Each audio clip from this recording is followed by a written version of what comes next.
Avant la fête de la Pâque, sachant que l'heure était venue pour lui de passer de ce monde à son Père, Jésus, ayant aimé les siens qui étaient dans le monde, les aima jusqu'au bout. Au cours du repas, alors que le démon a déjà inspiré à Judas Iscariote, fils de Simon, l'intention de le livrer, Jésus, sachant que le Père a tout remis entre ses mains, qu'il est venu de Dieu et qu'il retourne à Dieu, se lève de table, quitte son vêtement, et prend un linge qu'il se noue à la ceinture.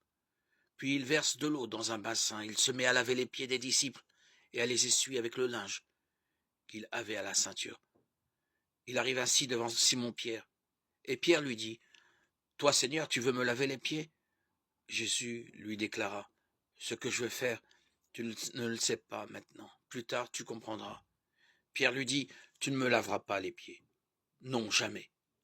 Jésus lui répondit, « Si je ne te lave pas, tu n'auras point de part avec moi. » Simon-Pierre lui dit, « Alors Seigneur, pas seulement les pieds, mais aussi les mains et la tête. » Jésus lui dit, « Quand on vient de prendre un bain, on n'a pas besoin de se laver.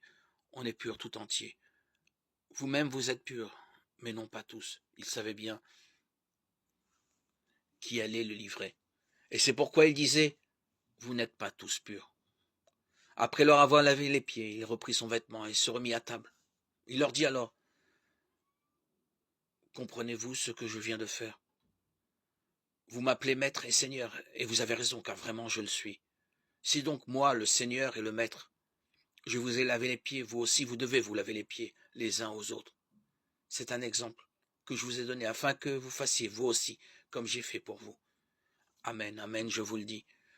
Le serviteur n'est pas plus grand que son maître, le messager n'est pas plus grand que celui qui l'envoie. Si vous savez cela, heureux êtes-vous pourvu que vous le mettiez en pratique. Je ne parle pas pour vous tous. Moi, je sais quels sont ceux que j'ai choisis.